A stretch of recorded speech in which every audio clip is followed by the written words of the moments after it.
ગુજરાતી સાહિત્યના મહાન આખ્યાનકાર એવા પ્રેમાનંદ વિશે આજે આપણે માહિતી મેળવીશું. તો કે પ્રેમાનંદનો જન્મ 1636 અને અવસાન 1734માં થયું હતું. જેમનું જન્મસ્થળ તો કે વડોદરા. માતા પિતા તો કે હરકોરબાઈ કૃષ્ણરામ ભટ્ટ એમના માતા પિતાનું નામ હતું.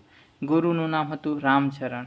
કર્મભૂમિ તો કે વડોદરા, સુરત અને મહારાષ્ટ્રનું નંદરબાર જેવી જગ્યાઓ પ્રેમાનંદની કર્મભૂમિ હતી. સાહિત્ય સ્વરૂપ તો કે એમનું સાહિત્ય સ્વરૂપ હતું આખ્યાન. પ્રતિજ્ઞા તો કે પ્રેમાનંદે પ્રતિજ્ઞા લીધી હતી કે જ્યાં સુધી ગુજરાતી ભાષાનો ઉત્કર્ષ એટલે કે શણગાર નહીં થાય ત્યાં સુધી હું માથે પાઘડી નહીં પહેરું.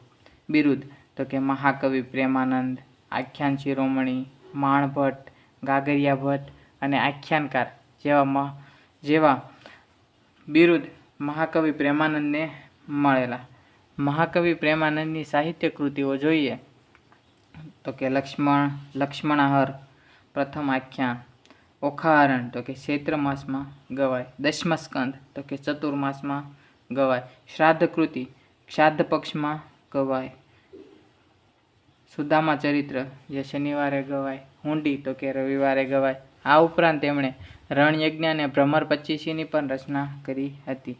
તેઓનો મુખ્ય વ્યવસાય ગાગરિયા ભટ્ટનો હતો. પોતે રચેલા આખ્યાનો માણ એટલે કે તાંબાની માણ વગાડીને શ્રોતાઓને સંભળાવતા. પ્રેમાનંદ તો કે સાહિત્ય સભા.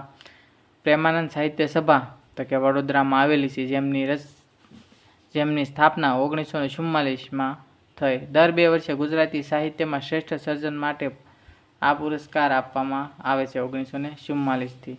પ્રેમાનંદ રચિત પંક્તિઓ તો કે પછી શામળિયોજી બોલ્યા, ઋષિ કહે સાંભળ નરપતિ, ગોળ વિના મોળો કંસાર, માત વિના સૂનો સંસાર. આ પ્રખ્યાત પંક્તિ મહાકવિ પ્રેમાનંદની છે. મારો બાળ સ્નેહી સુદામા રે, હું દુખિયાનો વિસામો રે.